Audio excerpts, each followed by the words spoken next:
Hello everyone. जैसा कि लिखा है आपने देख रहे हैं कि ये एक प्रारूप हम समझा रहे हैं। आज टर्न है हम लोगों का जजमेंट राइटिंग का। जजमेंट राइटिंग के लिए हम आपको एक प्रारूप दे रहे हैं कि कैसे आप निर्णय लिखेंगे, कैसे जजमेंट लिखेंगे, कैसे ऑर्डर लिखेंगे आप। एक इसमें सबसे पहले हम प्रारूप समझा रहे हैं, एक स्ट्रक्चर बता रहे हैं, उसके बाद हम आपको प्रैक्टिकली बताएंगे कि कैसे लिखना है, लिख के भी दिखाएंगे आपको। सबसे पहले सबसे ऊपर आपको न्यायालय लिख देना है, डैश डैश, फिर उपस्थित, जिसके समक्ष उपस्थित होता है, फिर प्रकरण संख्या, फिर लेफ्ट साइड से लिखना शुरू करते हैं उत्तर प्रदेश राज्य या शासन द्वारा, और तमाम चीज़ें लिखते हैं, ज़िला, ये सब, और चूँकि जिस स्टेट का वो सब, ये सब आता है अभियोजन पक्ष में। फिर बनाम लिखना शुरू करते हैं। बनाम में अभियुक्त होते हैं, अगर एक है तो उस अभियुक्त का नाम, उम्र, पता। अगर एक से ज़्यादा हैं तो 1 2 3 4 करके इस तरह से अभियुक्त गण की संख्या लिखते हैं आप। फिर उपस्थित ये सब लिख के इसके समक्ष, और थाना ज़िला ये सब लिखते हैं। ये होता है अभियुक्तों का विवरण। फिर निर्णय, निर्णय हेडिंग डालेंगे, निर्णय के नीचे दिनांक डाल देंगे। फिर 1 2 3, ये 3 पॉइंट को मिला के एक पॉइंट बनना है, जिसमें होता क्या है एग्जैक्टली आरोप का संक्षिप्त वर्णन बताएंगे, जिसके लिए अभियुक्त का विचारण हो रहा है। उसमें क्या करेंगे आप, जो धाराएं हैं उससे संबंधित, जो आपके सामने मामला प्रस्तुत हुआ है उन धाराओं का उल्लेख कर देते हैं। फिर इसके बाद आप, ये पूरा हम समझा देंगे आपको, सिर्फ एक समरी समझा रहे हैं जिसमें भारतीय दंड संहिता की धाराएं होती हैं, और अभियुक्त के विरुद्ध जो भी मामले, जो आरोप लगाए गए हैं उन सब का विवरण होता है।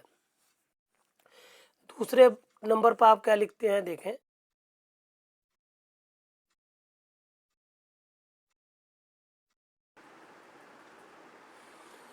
दूसरे नंबर पर आप लिखते हैं, सबसे मेन बात है कि उस मामले में अभियुक्त ने स्वीकृति दी है या नहीं दी है, जो कि इसमें हमने देखिए 1 से 3 तक 1 पॉइंट है।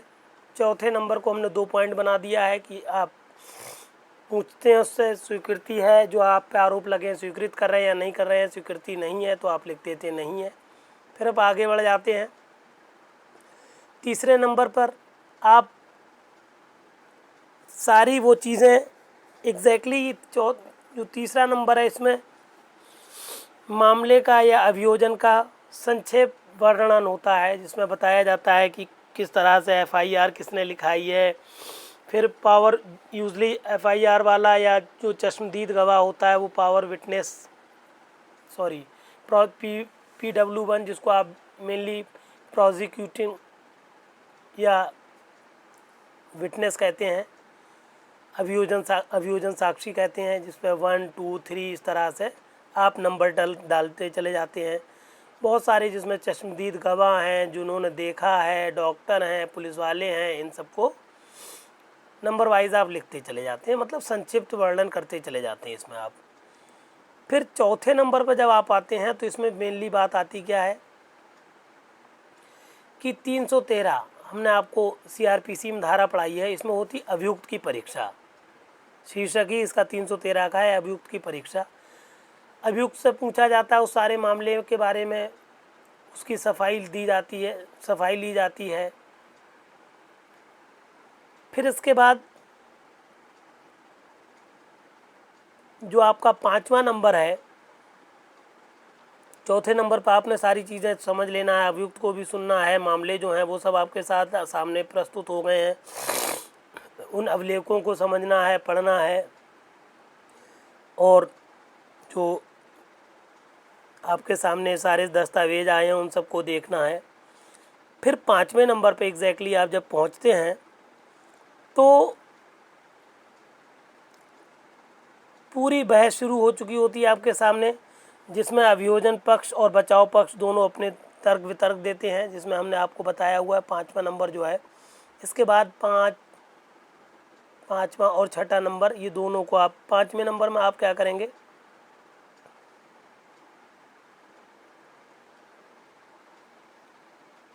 इसमें मेनली आप सारा अवलोकन करेंगे, जो पक्ष और विपक्ष है उसमें अवलोकन करेंगे। उसमें कुछ प्रश्न आप अवधारण प्रश्न बनाएंगे जिनके मामले में आपको मामला जिन प्रश्नों से आपको मामला अवधारित करना है, निस्तारित करना है, उन प्रश्नों को कहते हैं अवधार्य प्रश्न। वो क्या होंगे, मामले के हिसाब से होंगे। इस समय अभी हम पूरा आपको प्रैक्टिकल बता रहे हैं कैसे क्या करेंगे। फिर छठे मामले में आप जो जो अवधार्य प्रश्न मामले से आपने बनाए हैं उन सब का निस्तारण करेंगे, एक एक साथ एक निर्धारित करते चले जाएंगे।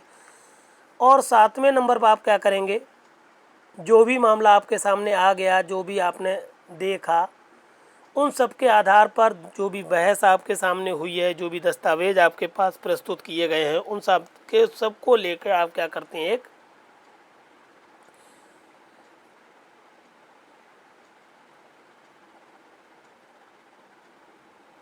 एक तरह से आप क्या करते हैं, सारे आधार प्रश्न कंप्लीट हो गए तो आप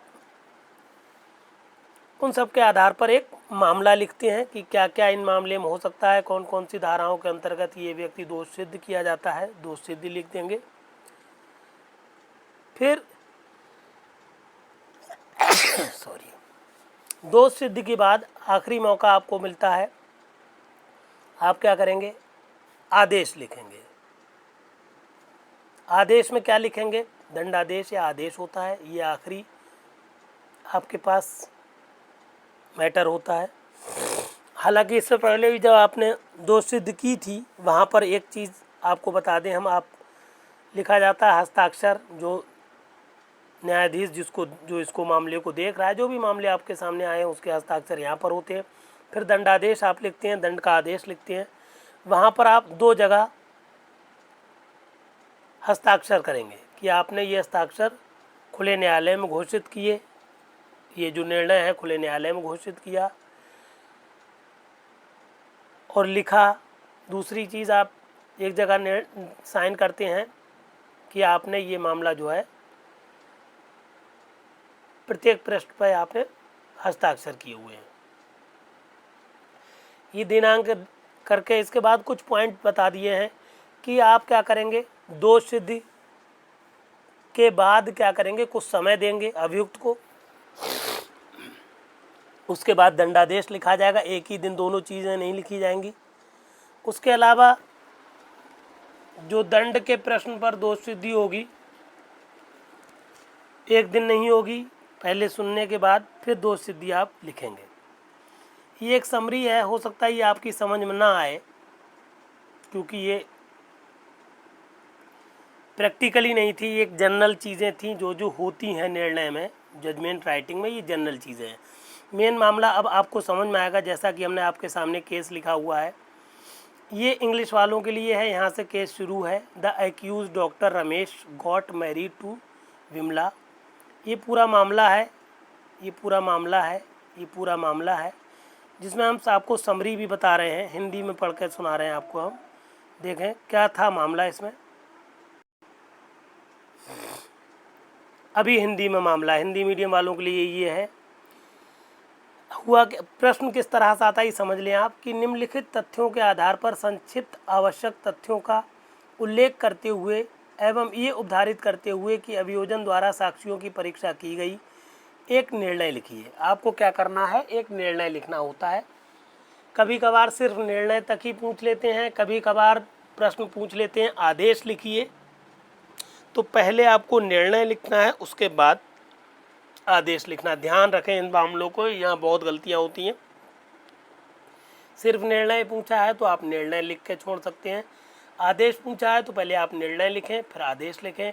कभी कभार सिर्फ पूछ लेते हैं कि ये मामला जो आपके सामने दिया गया है इससे संबंधित अवधार्य प्रश्न ही बना दीजिए। आप जो प्रश्न इससे मामले को निपटाने से संबंधित हैं उन प्रश्नों को आप अवधारित कर दीजिए, निर्धारित कर दीजिए कि किन प्रश्नों के आधार पर इस मामले को निपटाया जाएगा। तो आपको सिर्फ अवधार्य प्रश्नों तक जाना है, पूरा जजमेंट राइटिंग नहीं लिखना है। तो इस तरह से जितने भी प्रकार का आपके सामने प्रश्न आएगा आप कर पाएंगे। फिर अब हाँ मैटर हम बता रहे थे आपको, निर्णय दीजिए क्या है मैटर। अभियुक्त डॉक्टर रमेश, कौन है अभियुक्त? रमेश, डॉक्टर रमेश का डॉक्टर विमला से शादी हुआ था। डॉक्टर विमला का 29/10/1993 को शादी हो गई। देखिए यहाँ पर मिस प्रिंट है था, आप बहुत ध्यान से सुन लें, क्योंकि जहाँ पर अगर मिस प्रिंट है तो आप इंग्लिश का मैटर देखेंगे, क्योंकि हर प्रश्न में लिखा होता है कि अगर कहीं मिस प्रिंटिंग होती है तो आप इंग्लिश का मैटर देखें। अब इन्होंने शादी के दिन ही मृत्यु लिख दी, तो यहाँ शादी हुई थी कब? 29/10/1993 को। दोनों योग डॉक्टर थे और king George medical college hospital Lucknow, इसके पश्चात इसे KGMC उल्लिखित किया जाता है, मतलब कि किंग जॉर्ज मेडिकल कॉलेज को KGMC भी कहते हैं। पति पत्नी के संबंध खराब हो गए थे और वे जून 1994 से अलग अलग रहने लगे। 20/2/1996 को आपसी सहमति के आधार पर तलाक की याचिका दाखिल की गई। 9/3/1996 को अभियुक्त ने मेडिकल अधीक्षक डॉक्टर पवार को रक्त रंजित कपड़ों के सेट ये कहते हुए दिया कि जब वो कमरे में गया तो उसी दिन वहाँ मिला और उसी तिथि को पुलिस को घटना की सूचना दी। डॉक्टर विमला अभियुक्त की पत्नी ने अपनी माता श्रीमती विक्टोरिया, जो रामपुर में रह रही थी, 6/3/1996 को टेलीफोन से कॉल की। तब वो श्रीमती विक्टोरिया 8/3/1996 को उसके पास गईं। इस प्रकार वो 8/3/96 को रामपुर नहीं पहुंची थी। विक्टोरिया तब 10/3/96 को लखनऊ गईं और पाया कि उनकी पुत्री गायब थी। श्रीमती विक्टोरिया ने 10/3/1996 को शाम 9:40 पर FIR दर्ज कराई। इसके पश्चात परिवार कर कहा कि उससे आशंका जताई कि अभियुक्त ने उसे जान से मारने के आशय से उसकी पुत्री का अपहरण कर लिया है। यहाँ तक आप मैटर समझ पाए? देखिए ये इसका हालांकि PDF हमने आपको लगा के दे दिया है। आप जब वीडियो देख रहे होंगे तो पहले आप कोशिश करिएगा इसका PDF आप डाउनलोड कर लीजिएगा, उस PDF को अपने हाथ में रखिएगा, तब आप मैटर को समझ पाएंगे। कहने का मतलब है इसमें अभियुक्त जो है रमेश, डॉक्टर रमेश है, और उसकी शादी डॉक्टर विमला से हुई थी 29/10/1993 को, और ये मेडिकल कॉलेज के दोनों डॉक्टर थे। 1900 शादी के बाद ही से इनके संबंध आपसी ख़राब हो गए और 1994 से ये लोग क्या होने लगे? अलग अलग रहने लगे। 94 के ठीक 2 साल बाद 96 को 20/2/1996 को इन्होंने क्या किया? आपसी सहमति से तलाक ले लिया। फिर हुआ क्या? मामला तलाक के बाद का है। 9 तारीख 3रा महीना 1996, 9 मार्च की बात है। 9 मार्च को क्या हुआ?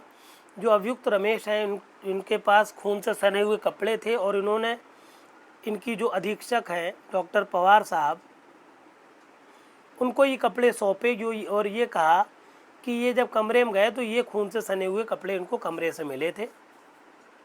दूसरी तरफ मामला क्या हुआ है कि जो ये विमला थी इनकी पत्नी, जिनसे इन्होंने आपसी सहमति से तलाक ले लिया था, इन विमला जी ने, डॉक्टर विमला ने 6 मार्च 1996 को अपनी माँ जिनका नाम विक्टोरिया है, रामपुर में जो रहती हैं, उनको कॉल की थी कि हम जो हैं आपके पास 8 मार्च को आएंगे।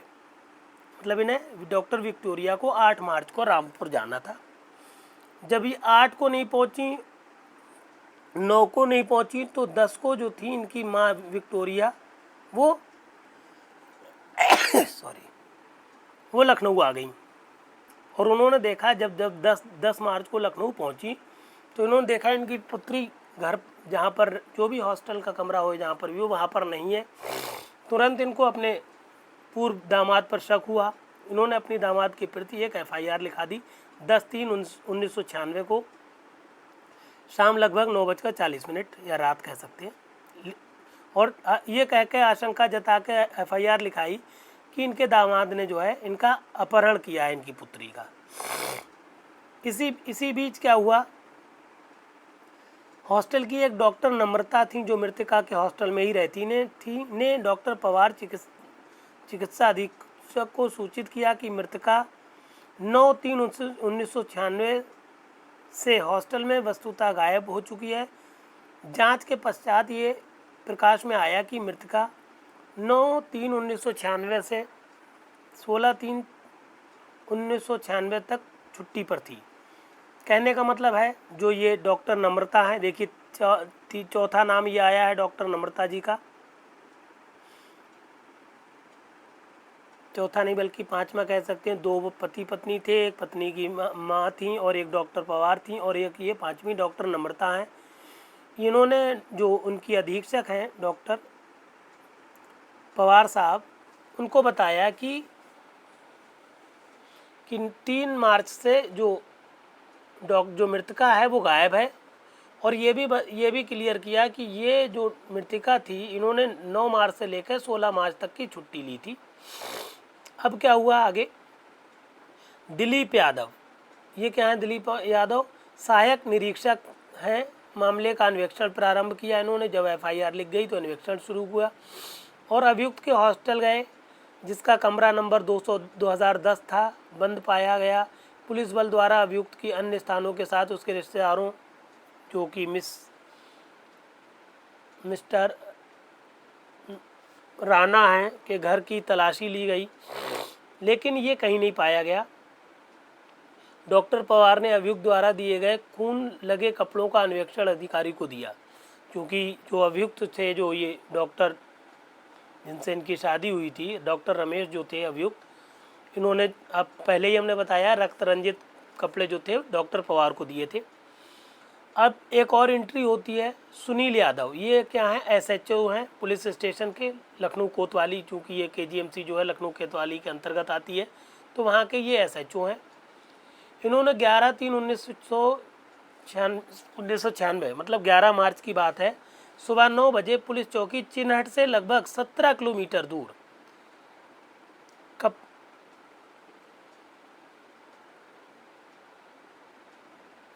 चिन्हट से लगभग 17 किलोमीटर दूर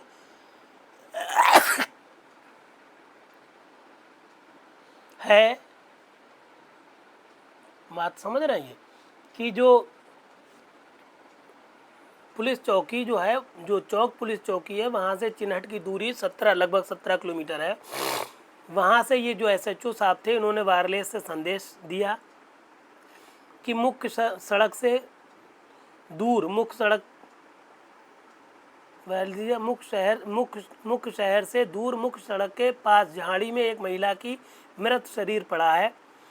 तो जो विवेचना अधिकारी था, उससे शक हुआ कि हो सकता है डॉक्टर विमला जी का ये शव हो, तो वो विक्टोरिया जी का साथ लेकर अन्य पुलिस के साथ उक्त स्थान पर पहुंच गया जहां मृत शरीर पड़ा था और उस शरीर को बरामद किया। विक्टोरिया ने मृत शरीर की पहचान डॉक्टर विमला के रूप में किया।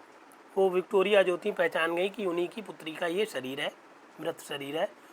मृत शरीर बरामद करके शीघ्र सुनील यादव अभियुक्त के हॉस्टल के रूम गया और डॉक्टर पवार चिकित्सक अधीक्षक की उपस्थिति में तलाशी लिया। जब लाश बरामद हो गई तो जो सुनील यादव थे वो तुरंत डॉक्टर पवार के कमरे पर गए और वहाँ से डॉक्टर जो इसका पति था उसके घर गए, उसका जो कमरा था उसके कमरे पे या जो भी जहाँ रहता था वहाँ गए, ताला वाला तोड़ा और डॉक्टर पवार के सामने उसके कमरे की तलाशी ली। ये बात क्या है, हो गई 10 मार्च की बात हो गई। अब 11/3 को क्या हुआ देखें, 11 मार्च 1996 को मृतक का 3 डॉक्टरों की टीम द्वारा पोस्टमार्टम किया गया, जिसमें डॉक्टर AV सिन्हा भी शामिल थे।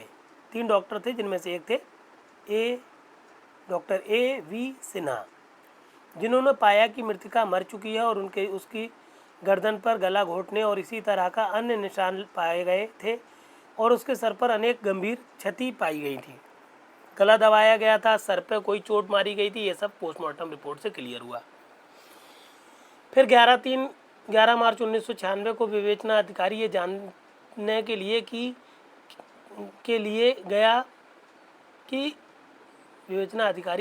लिए गया कि अभियुक्त डॉक्टर दीपाली की कार का प्रयोग किया गया और कार की डिग्गी से खून में लगा मैट पाया गया। पुलिस ने कार और मैट को कब्जे में ले लिया और मैट को एक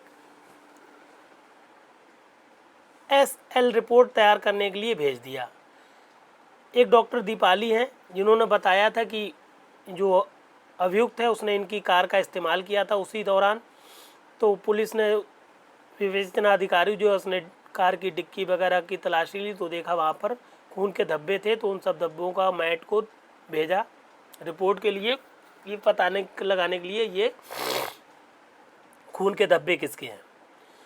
अब उधर क्या हो रहा है, अभियुक्त जो है 11 मार्च को गिरफ्तार किया गया। उसके कमरे की पुनः तलाशी ली गई।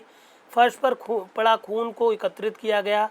खून लगा भी वी शेप हवाई चप्पल भी वहां पाया गया। कमरे का फोटोग्राफ भी लिया गया। प्रश्न पूछने के दौरान ये प्रकथन किया कि 13/3/1996 को वो कुछ सुसंगत तथ्यों की बरामदगी करा सकता है जिससे वो छिपाया था, जिसको उसने छिपाया था।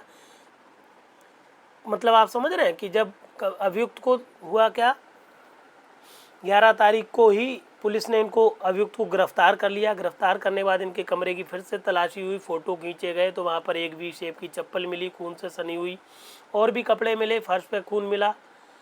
और फिर अभियुक्त ने क्या कहा कि हम आपको वो चीज़ें वो मुहैया करा सकते हैं, बरामद करा सकते हैं, जो कि आपने पढ़ा है साक्ष्य अधिनियम की धारा 27 में कि अभियुक्त जब गिरफ्त में होता है तो उससे जो चीज़ें बरामद होती हैं वो साक्ष्य में इस्तेमाल की जा सकती हैं। तो अभियुक्त, ये धारा 27 हमने पढ़ाई है आपको एविडेंस एक्ट में, आप हमारे नोट्स में जाके देखें। तो हुआ क्या, अभियुक्त ने क्या किया, बताया कि जो पुरानी जेल है उसके पीछे पुलिस दल को लेके गया और कूड़ा कचरा वहाँ पर गार्बेज वगैरह पड़ा हुआ था, वहाँ पर देखा कि खून का लगा हुआ एक डंबल एवं खून लगा टाई बरामद हुआ। एक डंबल था जिससे इसने सर पे शायद वार किया था। खून लगे कपड़ों के साथ उक्त सामग्री वस्तुओं की बरामदगी आदि पोस्टमार्टम के समय मृतक के पास के पाए गए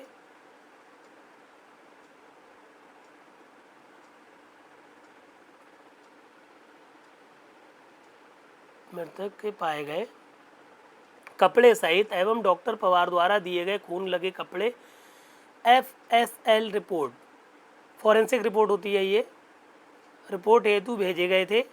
तो हुआ क्या, ये जो खून जो ये कपड़े इसने बरामद कराए और फिर जो जहाँ से डोरमैट और ये सब मिली थी, मतलब सॉरी डोरमैट नहीं बल्कि कार की जो मैट थी वो मिली थी, चप्पल पे मिले थे, इसके फर्श पे खून के धब्बे मिले थे, इन सबको जब मिलाया गया तो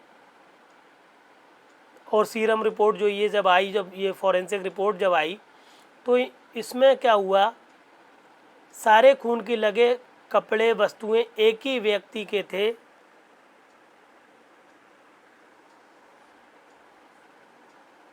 कपड़े एक ही व्यक्ति के थे। पुलिस ने मामले का क्या किया, अन्वेषण किया और अभियुक्त के विरुद्ध चार्जशीट पेश किया। अभियुक्त इस प्रकार आरोपित किया गया, लेकिन उसने तर्क दिया कि वो दोषी होने का अभियोग नहीं करता। ये विचारण का दावा किया, उसने विचारण का दावा किया। सेशन न्यायालय में निर्णय लिखिए। अब आप यहाँ से मैटर को पूरा समझ के चल लीजिए। अब आपके लिए बहुत ज़रूरी चीज़ होने जा रही है। एक अभी तक हमने आपको जो दी बात बताई, वो जनरल बातें थी, सारी जनरल चीज़ें थी जो कि आप जो PDF डाउनलोड किया है वहाँ से समझ सकते हैं। यहाँ से अब आपको मामला समझना है। मेन अब यहाँ से हुआ क्या है, आपको बात क्या समझना है। जब आप ये PDF डाउनलोड कर लेंगे जो इस वीडियो के साथ लगी हुई है, पहले के शुरू के 2-3 पेजों को जहाँ तक ये मैटर है वो आप फिर से पढ़ेंगे। हालांकि हमने पढ़ के इसलिए सुना दिया कि छोटा लिखा हो या कहीं पर ब्लर्ट हो, आपको पढ़ने में दिक्कत आए तो आप पढ़ लें, इसलिए हमने डिक्टेट कर दिया। अब उत्तर यहाँ से लिखना है आपको, क्योंकि ये मामला देख रहे हैं आप, मर्डर का मामला है, किडनैपिंग का मामला है, इसलिए ये सत्र न्यायाधीश या सत्र न्यायालय का मामला है, तो आप सबसे पहले जैसा हमने बताया था, आप उत्तर में सबसे पहली लाइन लिखेंगे न्यायालय, उसके आगे डैश लगाएंगे, अतिरिक्त जिला एवं सत्र न्यायाधीश। कौन सा जिला है? जिला लखनऊ है। कौन सा प्रदेश है? उत्तर प्रदेश। ये चीज़ें लिखेंगे। उसके नीचे आप समक्ष लिखते हैं। समक्ष में क्या होता है? न्यायाधीश का नाम होता है। उसके नीचे चूंकि परीक्षण का कहाँ हो रहा है? सत्र न्यायालय में हो रहा है, इसलिए आप लिखते हैं सत्र परीक्षण क्रमांक। फिर प्रकरण संस्थित दिनांक, किस दिन प्रकरण संस्थित किया गया, ये दिनांक आप लिख के डैश लगा देते हैं। फिर मामले को हमने जैसा कि बताया, सबसे पहले आप लिखना शुरू करते हैं उत्तर प्रदेश शासन द्वारा। थाना कौन सा? थाना कोतवाली। ठीक, आप थाना कोतवाली का नाम लिख सकते हैं, चौक। फिर आप लिखेंगे ज़िला, कौन सा? ज़िला लखनऊ है। कहाँ पर है? उत्तर प्रदेश की बात है। ये पूरी की पूरी चीज़ें हो जाएंगी अभियोजक की। ये पूरा मामला हो गया अभियोजन पक्ष का, अभियोजक का। उसके बाद आप विरुद्ध लिख दें, बनाम लिख दें। विरुद्ध लिख देंगे कौन है? एक ही अभियुक्त है, डॉक्टर रमेश। उस डॉक्टर रमेश की उम्र अगर पता है उम्र लिख दें, पता है तो पता लिख दें, और आगे अभियुक्त लिख दें। यहीं पर अगर एक से ज़्यादा अभियुक्त होते हैं तो आप एक नंबर पे ये लिखते हैं, दूसरे नंबर पे दूसरे अभियुक्त का नाम लिखते हैं, और वहाँ पर कर देते हैं अभियुक्त गण। निर्णय की हेडिंग डालेंगे, दिनांक लिख देंगे, आज दिनांक इतने को घोषित, ये करके लिख देंगे। जैसा कि हमने बताया था कि पहले पॉइंट में आप क्या करते हैं, प्रकरण में जो आरोप लगाए गए हैं वो कैसे लिखेंगे। अब ये 2-3 लाइनें आप बिल्कुल ध्यान रखें। पहला पॉइंट बिल्कुल ध्यान कर लें आप। प्रस्तुत प्रकरण में आरोपी पर भारतीय दंड संहिता की धारा 364, 302, 200 एवं 201 का आरोप पत्र थाना कोतवाली, जिला लखनऊ, उत्तर प्रदेश द्वारा सत्र न्यायालय सत्र परीक्षार्थ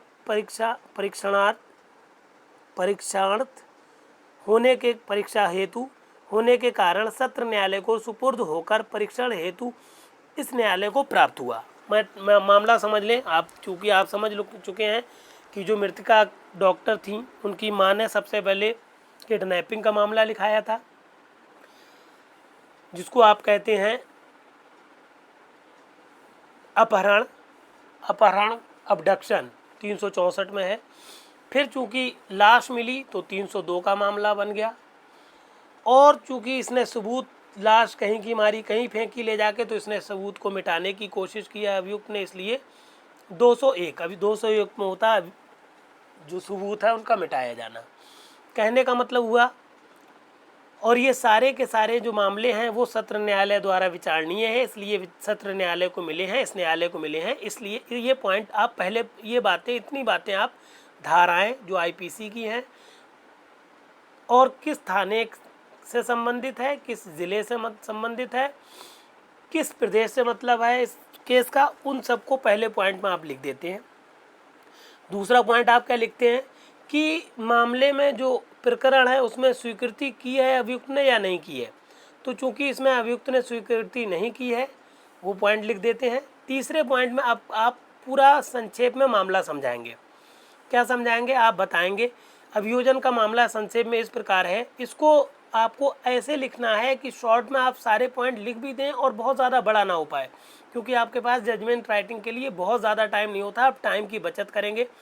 ध्यान देने वाली बातें क्या हैं, बहुत ध्यान से समझ लीजिए। जो जजमेंट राइटिंग में गलतियां होती हैं कि आप मैटर को पहले बहुत ध्यान से समझें कि कब कब किन घटनाओं को अंजाम दिया गया है, और वहाँ पर आप अंडरलाइन करते चले जाएं। अपने हिसाब से मैटर को साइड में कहीं लिखते चले जाएं कि कौन पति पत्नी थे, कौन माँ थी, ये सब आप अपने हिसाब से लिखते चले जाएं, जिससे जजमेंट राइटिंग को लिखते वक्त आपको मदद मिले। फिर संक्षेप में मामला क्या हुआ ये समझ लें। इस तरह से आपको जजमेंट की राइटिंग आना चाहिए। जजमेंट राइटिंग को मामला संक्षेप में इस तरह से लिखेंगे। देखें, अभियोजन का मामला संक्षेप में इस प्रकार है कि डॉक्टर रमेश और डॉक्टर बिमला दोनों पति पत्नी थे और किंग जॉर्ज मेडिकल कॉलेज, जिसको KGMC कहते हैं, में बतौर डॉक्टर कार्यरत थे।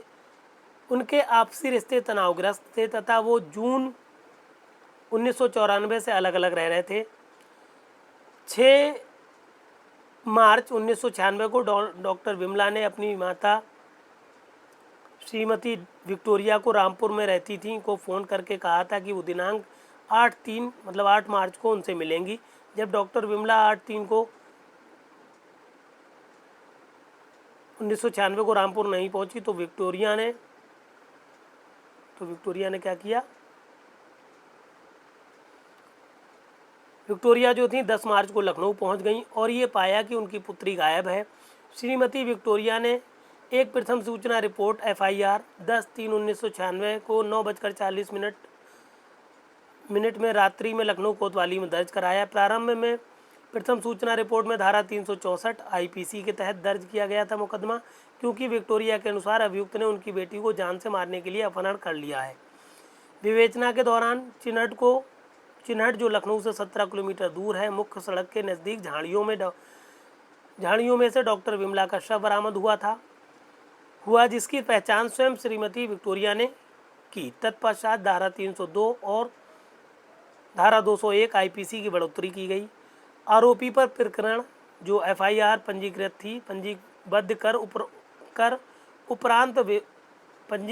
पंजीबद्ध कर उपरांत विवेचना आरोप पत्र न्यायालय में प्रस्तुत किया। समझ गए होंगे मामला कि पुलिस को क्या हुआ, लाश मिली, लाश के बाद 2 धाराएं और बढ़ा दी गई 302 201 और उसने ये सब आरोप पत्र किसको प्रस्तुत कर दिया है, न्यायालय को। और न्यायालय कौन सा है, सत्र न्यायालय है। संक्षेप वर्णन, जैसा कि हमने कहा, पहले पॉइंट में आप उस मामले की धाराओं का उल्लेख करेंगे, दूसरे पॉइंट में आप स्वीकृति है कि नहीं है उनका उल्लेख करेंगे, तीसरे में पॉइंट में आप संक्षेप मैटर बताएंगे कि क्या एग्जैक्टली बहुत संक्षिप्त में बताएं कि क्या हो गया इस केस में क्या हुआ, घटित क्या हुआ। फिर चौथे पॉइंट में आप समझें क्या लिखना है आपको, आरोप पत्र एवं सुलभ दस्तावेजों पर विचार करने तथा इस निमित्त अभियुक्त की सुनवाई के पश्चात अभियुक्त के विरुद्ध भारतीय दंड संहिता की धारा 364, 302, 201 के अंतर्गत आरोप विरचित किया और अभियुक्त को आरोप पढ़कर सुनाया व समझाया। अभियुक्त ने आरोप को अस्वीकार कर विचारण की मांग की। जैसा कि हमने बताया उसी जो आपने पूछा उससे कि आप स्वीकृति है आपकी नहीं है, तो उसने चूँकि उसमें आपको स्वीकृति से पहले आपको आरोप पूरा बताना पड़ता है कि आप पे ये आरोप हैं, क्या आप स्वीकार करते हैं या नहीं करते हैं।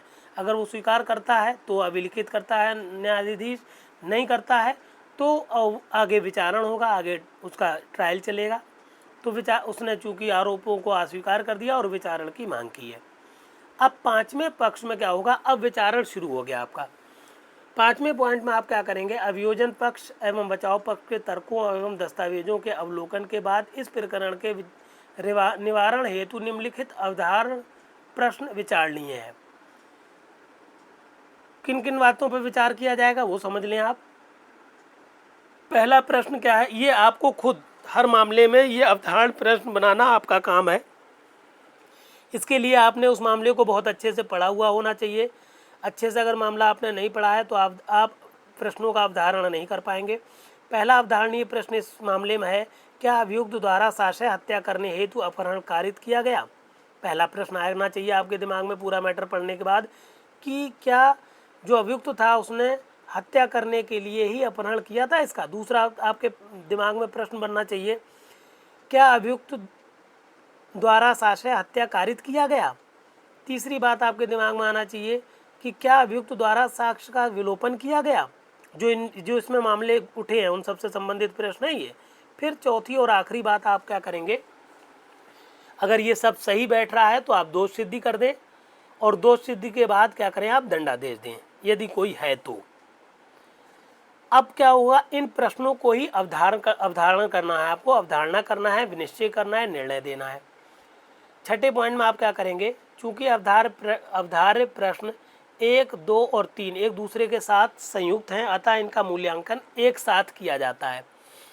आप देख रहे होंगे प्रश्न नंबर 1 जो आपने बनाया, प्रश्न नंबर 2 और प्रश्न नंबर 3 तीनों एक जैसे हैं और तीनों को आप एक साथ लेके चलें, एक साथ मूल्यांकन करेंगे तो क्या आप करेंगे, देखें समझे। अभियोजन ने अपने कथानक को साबित करने के लिए कई गवाह पेश किए, जिसमें PW प्रोसिक्यूशन विटनेस कहते हैं, PW को प्रोसिक्यूशन अभियोजन साक्षी होता है PW के रूप में श्रीमती विक्टोरिया को पेश किया, जिन्होंने 10/3/1996 को कोतवाली में दिए गए प्रार्थना पत्र FIR को साबित किया। अपने हस्ताक्षर की पहचान की, जिस पर प्रदर्श का डाला गया है। पहला नंबर जो होता है एफआईआर का होता है, उस पर आपका पड़ा हुआ है। उनको उन्होंने कहा कि हाँ ये एफआईआर मेरे द्वारा लिखाई गई थी, मेरे ही साइन है, सब कुछ मेरा है। फिर प्रोसिक्यूशन विटनेस दूसरी कौन सी हैं? श्रीमती नम्रता जी हैं, जिन्होंने बताया कि उन्होंने डॉक्टर पवार जो मेडिकल सुपरिटेंडेंट हैं, अधीक्षक हैं, को ये बताया कि डॉक्टर विमला 9/3/1996 9 मार्च से हॉस्टल से गायब है। ये बताया था उन्होंने। किसने बताया? डॉक्टर विमला ने अपनी सुपरिटेंडेंट, अपनी अधीक्षक महोदय डॉक्टर पवार को बताया था। फिर जो आपका प्रोसिक्यूशन विटनेस जो है आपका अभियोजन साक्षी नंबर 3 कौन है? डॉक्टर पवार हैं, जो KGMC में मेडिकल कॉलेज में सुपरिटेंडेंट हैं। ये बताया कि अभियुक्त ने स्वयं 9/3/1996 9 मार्च को खून से सने कपड़े मुझे सौंपे थे। ये अभियुक्त जो था, इसने 9 मार्च को अब बताया था, जो शुरू में मामला हमने बताया था, तो उसने क्या हुआ था, जो खून से सने हुए कपड़े थे वो अपने अधीक्षक को सौंपे कि जब मैं कमरे में गया तो मुझे कमरे में ये कपड़े, ये कहते हुए सौंपे, कहा कि वो अपने कमरे में उस दिन गया तो खून से सने कपड़े प्राप्त हुए। तब मैंने उक्त घटना की जानकारी पुलिस को दी थी तथा कपड़े भी पुलिस ने अपनी अभिरक्षा में ले लिया था, तथा ये भी स्वीकार किया कि डॉक्टर नम्रता ने डॉक्टर विमला के हॉस्टल से गायब होने की सूचना दी थी। पावर विटनेस या प्रोसिक्यूशन विटनेस या अभियोजन साक्षी 4 जो हैं डॉक्टर दीपाली हैं, जिन्होंने ये साबित किया अभियुक्त 9 मार्च 1996 को कुछ आवश्यक कार्य के लिए मेरी कार मांग कर ले गए थे। अब यह बात आई थी कि जो यहाँ तक आप समझ पाए होंगे, डॉक्टर पवार हैं, डॉक्टर अब ये आई डॉक्टर दीपाली, इनकी कार मांग के ले गया था। ये डॉक्टर रमेश जो था, जिसने जो अभियुक्त है, कार मांग के ले गया था, कह के कि कुछ ज़रूरी काम के लिए हमें कार चाहिए, तो उन्होंने दे दी। अब प्रोसिक्यूशन विटनेस 5 नंबर के कौन है? डॉक्टर AV सिन्हा, जिनकी बात हुई है। ये औपचारिक साक्षी होते हैं। ये गवाह हैं जो 3 डॉक्टरों के मेडिकल रिपोर्ट के सदस्य थे, जिन्होंने डॉक्टर विमला के शव का पोस्टमार्टम किया। उन्होंने पोस्टमार्टम दिनांक 11/3/1996 को साबित किया कि उन्होंने ये भी स्वीकार किया कि मृतका का शव परीक्षण स्वयं उन्होंने अन्य 2 डॉक्टरों के साथ मिलकर किया। उन्होंने ये मत व्यक्त किया कि डॉक्टर विमला की मृत्यु गला दबाने के कारण दम घुटने से हुई, क्योंकि मृतका के गर्दन पर लिगेचर मार्क मौजूद था। उन्होंने ये भी बयान दिया कि उसके सिर पर अनेक चोट थी। क्योंकि ये डॉक्टर पैनल में थे डॉक्टर AV सिन्हा साहब, तो इन्होंने पूरी बात बताई कि जो मृतिका है उसकी जो मृत्यु हुई है गला दबाने से हुई है, क्योंकि वो साइन मिले हैं, गला दबाने के संकेत मिले हैं। और ये भी बताया कि इसके सर पर भी जो डॉक्टर विमला है, इनके सर पर भी किसी भारी चीज़ से चोट पहुंचाई गई थी। अब प्रोसिक्यूटर विटनेस नंबर 8 क्या है? लखनऊ कोतवाली के हेड कांस्टेबल हैं, जिन्होंने ये साबित किया कि FIR उन्हीं के द्वारा लिखा गया। उसने उक्त मुकदमे की रिपोर्ट लिखा जाना साबित किया। प्रोसिक्यूशन विटनेस नंबर 9 पर दिलीप यादव जी हैं, जो पुलिस सब इंस्पेक्टर हैं, जिन्होंने मुकदमे की तफ्तीश किया है, चार्जशीट दाखिल की थी। उसने अभियोजन को पुष्ट किया एवं बरामदगी रिपोर्ट की पुष्टि की। जो सामान जो हमने बताया था एविडेंस एक्ट की धारा 27 के अनुसार जो अभियुक्त कस्टडी में होता है, जो बरामदगी होती है जिन चीज़ों की, तो उन सब की बरामदगी की भी इन्होंने पुष्टि की है। कौन है ये? दिलीप यादव जी हैं, सब इंस्पेक्टर हैं, और ये प्रोसिक्यूशन विटनेस नंबर 8 है, तो 9 है। फिर ये सब हो गया प्रोसिक्यूशन का मामला। प्रोसिक्यूशन के मामले बाद परीक्षा होती है अभियुक्त की परीक्षा होती है CRPC की धारा 313 के अंतर्गत। अभियुक्त ने अपने बयान में धारा 313 CRPC में कहा कि वो निर्दोष है तथा उसे साजिशन या रंजिशन फंसाया गया है। उसने डॉक्टर विमला का खून नहीं किया है। ये तो कहा डॉक्टर रमेश जी ने कि मुझे फंसाया जा रहा है, मगर अभियुक्त की तरफ से कोई गवाह पेश नहीं किया गया।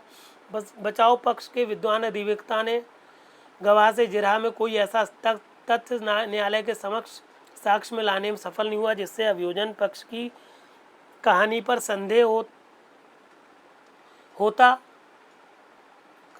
है, बचाव पक्ष के अधिवक्ता अभियुक्त का अन्य साक्ष्य गवाह से झूठा फंसाना साबित करने में असफल रहे।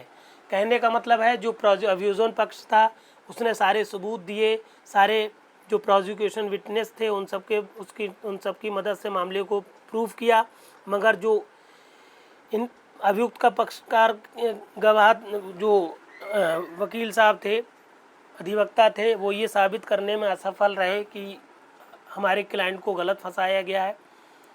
इसलिए अभियोजन की कहानी पूर्णतः परिस्थिति जन्य साक्ष्य पर आधारित हो गई, क्योंकि गवाह किधर से भी मौके पर मौजूद नहीं था। और परिस्थिति जन्य साक्ष्य पर आधारित किसी मामले में स्थापित विधि है कि परिस्थितियां जिन पर दोषिता का निष्कर्ष निकाला गया है पूरी तरह से साबित होना चाहिए।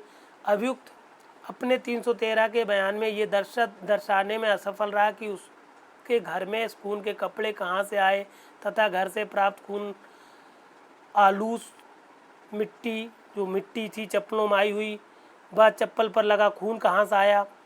और चूंकि ये सब साबित करने का भार जो होता है अभियुक्त पर होता है, जो कि हमने बताया साक्ष्य अधिनियम की धारा 106 के अंतर्गत अभियुक्त पे ही ये भार होता है कि वो इन सब चीज़ों को प्रूव करे कि ये सब कहाँ से आई हैं। पहली बात आप समझ लीजिए, हमने परिस्थिति जन्य साक्ष्य के आधार पर बहुत सारे मामले आईपीसी में पढ़ाए हैं, सीआरपीसी में पढ़ाए हैं, इसलिए आप जो हमने निर्णय डे 74 के बाद पढ़ाए हैं उन सबको आप ध्यान से पढ़ लीजिए। उन सब में परिस्थिति जन्य साक्ष्य के बारे में हमने बताया है, जजमेंट दिए हैं 2022 के सुप्रीम कोर्ट के। और परिस्थिति जन्य साक्ष्य के आधार पर तभी दोष सिद्धि होती है जब सारी कड़ियाँ एकदम सुचारू रूप से एक दूसरे से मिल रही हों, पूरी तरह से सही बैठ रही हों। तो हुआ क्या है, अभियुक्त ना जो 313 के अनुसार जो उसकी गवाही हुई, जो परीक्षा हुई, उसमें भी वो असफल रहा। 106 में चूंकि के प्रावधान जो 106 का प्रावधान बताया है, जब कोई कार्य किसी व्यक्ति की जानकारी में उस तथ्य को साबित करने का भार उसी व्यक्ति पर है, ये कहलाती है। ये जो कोटेशन लिखा गया है यहाँ पर, ये प्रावधान जो है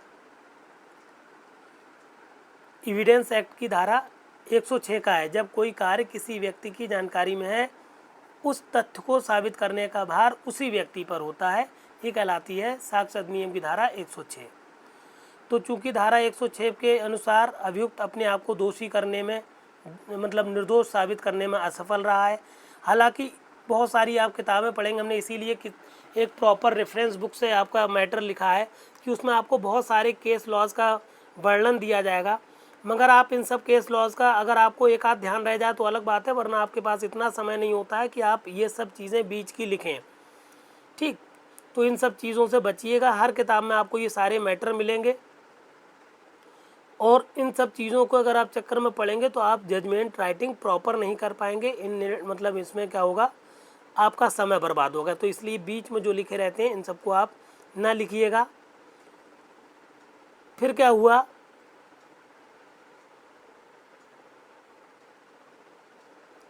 ये मैटर इन्होंने बताया है 106 के अनुसार। ये अब ये मैटर कुल मिलाकर आपको ये लिखना होता है कि धारा 106 जो साक्ष्य अधिनियम की है उसके अनुसार। उसके बाद ये बात एक इम्पॉर्टेंट है कि जो फॉरेंसिक रिपोर्ट आई थी उस 13/3/1996 को, जो अभियुक्त की निशानदेही पर खून से सना हुआ जो डंबल मिला था, बैग मिला था, तो टाई मिली थी, तो इन सब पर खून के जो खून के छींटे थे, खून लगा था, वो सब क्या था, फॉरेंसिक रिपोर्ट से क्लियर हो गया कि ये सारे खून के धब्बे जो थे मृतका के कपड़ों पर लगे हुए खून के धब्बों से के समान थे। मतलब ये सारा खून जो था मृतिका का ही था। और इसके बाद ये देख लें आप मैटर यहाँ से, अभियुक्त ने जो 13/3 मतलब 13 मार्च को जो कथन किया था कि पुरानी जेल के पीछे से जो डम्बेल गार्बेज के पास से इसने ऑप्टेन टाई ये सब प्राप्त कर पाई थी, जो कि हम पहले भी बता चुके हैं। ये धारा 27 साक्ष्य अधिनियम के अंतर्गत आता है। अभियुक्त ने विद्वान अधिवक्ता से तर्क किया कि सामान की जब्ती अभियुक्त ने संस्कृति के आधार पर कराई, इसलिए साक्ष्य में ग्राह्य नहीं है। वस्तुओं की जब्ती पर साक्ष्य अधिनियम की धारा लागू होंगे, अतः अभियुक्त की सूचना पर जब्त की गई वस्तुएं साक्ष्य में ग्राह्य होंगे, भले ही वो सूचना संस्कृति कोटि में आती। ये पूरी धारा 27 बता दी आपको कि जो अभियुक्त ने अपने आधार पर जो कस्टडी में रहते हुए जो बरामदगी कराई है वो क्या है, वो बरामदगी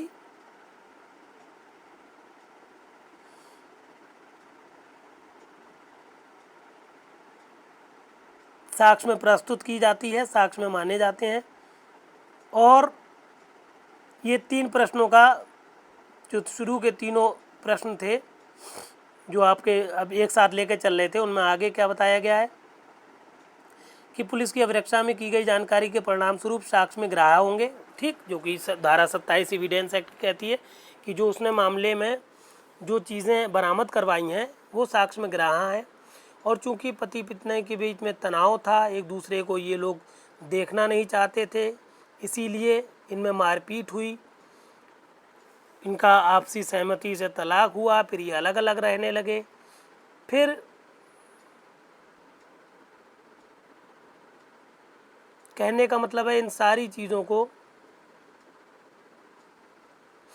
आपने क्या किया, इन सब चीज़ों को देखा कि अभियुक्त के पास, और फिर अभियुक्त ने इन सब चीज़ों की बरामदगी भी कराई है। तो आपने देखा इस मामले में कि अभियुक्त पर की सारी कड़ियाँ जो हैं, अभियुक्त जो परिस्थिति जन्य साक्ष्य की सारी कड़ियाँ हैं वो अभियुक्त के विरुद्ध हैं।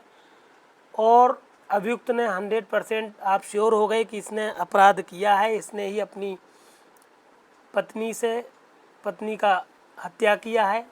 और अभियुक्त ना तो साक्ष्य अधिनियम की धारा 106 के अंतर्गत अपने आप को निर्दोष साबित कर पाया है, न ही जो 313 के अंतर्गत उसकी परीक्षा की जाती है तमाम परिस्थितियों के अनुसार, 313 उन सब के अनुसार वो अपने आप को निर्दोष कहीं भी साबित नहीं कर पाया। द्वितीय मेरे, अब आप क्या कह रहे हैं बाद में, मेरे विचार से अभियोजन पक्ष ने अभियुक्त के विरुद्ध प्रथम एवं द्वितीय एवं तृतीय प्रश्न को युक्त संदेह से परे साबित करने में सफल रहा, अतः द्वितीय अवधारण प्रश्न अभियुक्त के विरुद्ध निर्णीत किया जाता है। कहने का मतलब हुआ 3 प्रश्न आपने अवधारण किए थे, जिनमें से आपने पाया कि सचमुच में यही जो डॉक्टर रमेश है यही दोषी है, तो चौथा पॉइंट का अब अवधारण निष्कर्ष पर पहुंच गए आप। निष्कर्षता उपरोक्त साक्ष्यों एवं तर्कों की विवेचना के बाद प्रस्तुत मामले में अभियोजन ने अभियुक्त के विरुद्ध भारतीय दंड संहिता की धारा 364, 302 एवं 201 के अंतर्गत दंडनीय अपराध साबित करने में सफल रहा, अतः उक्त धाराओं में के अंतर्गत अभियुक्त को दोष सिद्ध किया जाता है। दंडादेश के प्रश्न पर अभियुक्त को सुनने के लिए अगली तिथि तक प्रकरण को स्थगित किया जाता है, पत्रावली अगली तिथि पर पेश की जाए। इतना कहते हुए जो आपने दोष सिद्धि का एक दोष सिद्धि लिख दी। अब दोष सिद्धि के बाद आपने क्या कहा कि अभियुक्त को हमारे सामने पेश करिए, अगली तारीख दे दी आपने। और ये दोष सिद्धि लिखने के बाद आपने क्या किया, हस्ताक्षर लिखेंगे, और जिस न्यायालय के जैसे अतिरिक्त सत्र न्यायाधीश है तो उसका नीचे अतिरिक्त सत्र न्यायाधीश लिखेंगे, ज़िला कौन सा है लखनऊ लिखेंगे। ये सब लिखते हुए आपने कह दिया कि अगली तारीख पर आप क्या करिए, हम अभियुक्त को सुनेंगे और फिर हम दोष सिद्धि करेंगे, मतलब दंडादेश देंगे। दंड के प्रश्न पर अब अगली तारीख पर क्या हुआ है, दंड के प्रश्न पर अभियुक्त को सुना गया एवं उसके विद्वान अधिवक्ता की प्रार्थना है कि अभियुक्त का प्रथम अपराध है, मेरे द्वारा उपरोक्त निर्णय पर विचार किया गया, किंतु उसका अपराध एक ऐसा अपराध है जो समाज में भय एवं असुरक्षा का वातावरण पैदा करेगा, एवं जो अपराध उस पर प्रमाणित हुआ है धारा 364 आईपीसी में दंड आजीवन कारावास है और जुर्माना 302 और मतलब आजीवन कारावास का दंड, और धारा 302 में दंड मृत्यु या आजीवन कारावास है, और 201 में ये आप समरी बताते हैं, आईपीसी की धारा 201 में 7 साल तक की सज़ा और जुर्माना है। ये 3 अपराध इस अभियुक्त ने ये व्यक्ति ने किए हैं। अब आप परिणामता क्या देते हैं, परिणामता आप मेन आपको ये लिखना है अपने मैटर में, अगर ये बीच की 2 लाइनें छूट भी जाएं कि ये क्योंकि आप बार बार बता चुके हैं, चाहे तो सिर्फ इनको 2 लाइनों में लिख दें कि अभियुक्त ने जो है अपराध आईपीसी धारा 364, 302, 201 के अंतर्गत बन रहा है, जिसमें इतना इतना अपराध है, इतनी इतनी कारावास है और इतना इतना इनको दंड मिलना चाहिए। परिणामतः आप क्या कर रहे हैं, प्रकरण की परिस्थितियां एवं साक्ष्यों से उद्भूत प्रमाणित तथ्यों की दृष्टि से आरोपी अपराधी को भारतीय दंड संहिता की धारा 364 के लिए 5 वर्ष के कठिन कारावास से और 10,000 रुपये तक का जुर्माना दिया जाता है। अभियुक्त को भारतीय दंड संहिता की धारा 302 के अंतर्गत आजीवन कारावास की सज़ा दी जाती है और 10,000 रुपये का जुर्माना दिया जाता है, तथा धारा 201 आईपीसी के अंतर्गत 3 वर्ष की सज़ा और 3,000 रुपये का जुर्माना से दंड दिया जाना उचित होगा। ये क्या हो गई, दोष सिद्धि आपने कर दी। अब आप आदेश लिखें। अगर निर्णय होना है तो निर्णय यहाँ तक आपका पूरा हो गया। अगर आपसे आदेश भी पूछा है तो अब आदेश में आप क्या क्या लिखते हैं, ये बातें बहुत ध्यान से देखें। यहाँ पर आप हेडिंग डालेंगे आदेश, आदेश में पहला पॉइंट लिखेंगे। कभी कभार पूरा निर्णय से आदेश पूछ लेते हैं, तो निर्णय के बाद आदेश कैसे बनाएंगे, पहले पॉइंट में आप लिखेंगे एतद द्वारा आरोप प्रमाणित होने से आरोपी को भारतीय दंड संहिता की धारा 364, 302 एवं 201 के आरोप से दोष सिद्ध किया जाता है। आरोपी को भारतीय दंड संहिता की धारा 364 के अंतर्गत 5 वर्ष का कठोर कारावास एवं 10,000 रुपये जुर्माना से दंडित किया जाता है। जुर्माना में अगर व्यतिक्रम होता है तो 6 मास का अतिरिक्त कारावास से दंडित किया जाएगा। तीसरे पॉइंट में जो दंड आप दे रहे हैं वो आप सब नंबर वाइज लिखेंगे अपने आदेश में। तीसरे पॉइंट में लिखते हैं आप, आरोपी को भारतीय दंड संहिता की धारा 302 के अंतर्गत आजीवन कारावास से और 10,000 रुपये के जुर्माने से दंडित किया जाता है। जुर्माने में व्यतिक्रम होने पर 6 मास का अतिरिक्त कारावास से दंडित किया जाता है। फिर चौथे पॉइंट पर आप लिखते हैं, आरोपी को भारतीय दंड संहिता की धारा 201 के तहत 3 वर्ष के कारावास एवं 3,000 रुपये का जुर्माने से दंडित किया जाता है। और जुर्माना में व्यतिक्रम अगर करता है तो 1 मास का अतिरिक्त कारावास दिया जाएगा। एक जो सबसे मेन इंपॉर्टेंट लाइन है जो हमने आपको जजमेंट में पढ़ाई है, निर्णय देते वक्त पढ़ाई है, जो लिखना ज़रूरी होती है कि सभी दंडादेश साथ साथ चलेंगे। अगर ये नहीं लिखोगे तो इसमें हम एक और केस लॉ पढ़ाए हैं, बहुत बड़ी चूक हो जाएगी। छठी लाइन आप लिखेंगे, आरोपी द्वारा पूर्व में भोगी गई कारावास की अवधि दंड प्रक्रिया संहिता की धारा 428 के अंतर्गत मुजरा की जाती है। 7वें पॉइंट में लिखेंगे, आरोपी का जमानत मुचलका रद्द किया जाता है एवं प्रतिभूतियों को उन्मोचित किया जाता है। 8वें पॉइंट में लिखेंगे, आरोप को सजा वारंट सहित दंडादेश भुगतने के लिए जिला कारावास लखनऊ को प्रेषित किया जाता है। 7 क्या पॉइंट हो गए, 7वां 8वां पॉइंट हो गया। 9वें पॉइंट पर आप आ जाइए, अभियुक्त द्वारा अपराध में प्रयुक्त एवं जब्त वस्तुएं प्राधिकृत अधिकारी की उपस्थिति में नष्ट की जाती हैं। आखिरी पॉइंट आप लिखते हैं, निर्णय की 1 प्रति तत्काल एवं निःशुल्क अभियुक्त को दी जाए। उसके नीचे जो हमने आपको बताया था, जो 2 जगह आपको साइन करना होते हैं, जो 2 जगह आपको न्यायालय का नाम लिखना होता है। पहला नाम होता है पहला आप लिखते हैं, निर्णय खुले न्यायालय में घोषित एवं हस्ताक्षरित और दिनांकित किया गया। यहाँ पर आप हस्ताक्षर का एक कॉलम बनाते हैं और नीचे जो मजिस्ट्रेट निर्णय देता है, आदेश देता है, उसका नाम लिखते हैं। अतिरिक्त जिला एवं सत्र न्यायाधीश जिला लिखते हैं, डेट डालते हैं और एक और कॉलम बना दें आप, निर्णय मेरे द्वारा लिखा गया, उसके नीचे हस्ताक्षर, फिर वैसे ही डॉट बना दें हस्ताक्षर के लिए सॉरी। फिर अतिरिक्त जिला एवं सत्र न्यायाधीश जिला लखनऊ उत्तर प्रदेश। इनमें से एक भी लिख देंगे तब भी चलेगा, मगर 2 जगह साइन करते हैं तो ज़्यादा बेहतर माना जाता है। इस तरह से ये पूरी जजमेंट राइटिंग है जो कि हमने आपको समझाई है। इस पूरे के अनुसार आप संक्षेप में मैटर समझ लें।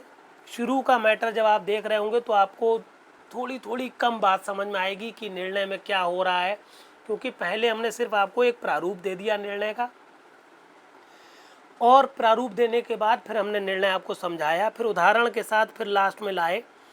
कहने का मतलब है ये 3 प्रश्नों का उत्तर है कि आपसे अगर आदेश पूछता है तो पूरा आप शुरू से लेकर यहाँ तक लिखेंगे, सिर्फ निर्णय पूछता है तो आप निर्णय तक लिखें, और सिर्फ अवधार्य प्रश्न पूछता है जिनको आप सीपीसी पढ़ाएंगे, उसको कहते हैं विभागक तथ्य, तो वहीं तक आप अवधारण प्रश्न तक आप लिख देंगे। ये बहुत ही इम्पोर्टेंट टॉपिक है, बहुत ही। और हालांकि हम इसके सपोर्ट में अभी एक अगला टर्न और लेंगे आपका इसी से संबंधित। अगले टर्न पे भी हम जजमेंट राइटिंग आपको सीआरपीसी से संबंधित समझाएंगे कि अगर ये बात आपके क्लियर ना हो पाएगी या कोई डाउट रह जाएगा तो एक जजमेंट, या आपको ये जब क्लियर हो जाए तो अगली जब हम समस्या आपको दें तो वो जजमेंट राइटिंग आप अपने आप लिखें, ठीक, अपने आप जजमेंट राइटिंग करें। और इन 2 केसेस के बाद आप दंड प्रक्रिया संहिता मतलब सीआरपीसी, आईपीसी, एविडेंस, इन सबको मिला के आप देखें मामले को और अपने आप जजमेंट राइटिंग करें। 2-4 जजमेंट राइटिंग की प्रैक्टिस करें, क्योंकि अभी भी आपके पास 4-6 दिन है। जजमेंट राइटिंग ज़रूर आएगी, ज़रूर आप उसको ध्यान से पढ़ें। और सबसे मेन बात है कि कोई भी अगर डाउट हो रहा है, कहीं पर भी प्रॉब्लम हो रही है, तो आप हमको कॉल कर सकते हैं। हम नंबर आपको पहले ही दे चुके हैं, अपना चैनल दे चुके हैं @law classes by Firoz sir, और अपना व्हाट्सएप नंबर 945066070672 दे चुके हैं। अगर कोई असुविधा है, कोई परेशानी है, आप डायरेक्ट हमसे कांटेक्ट कर लीजिए। मैटर को तैयार करिए, कंप्लीट मैटर आपका हो चुका है, अच्छे से तैयारी करिए, अपने सारे साथियों को ये मैटर शेयर कर दीजिए और हमारे चैनल को सब्सक्राइब कर लीजिए। धन्यवाद।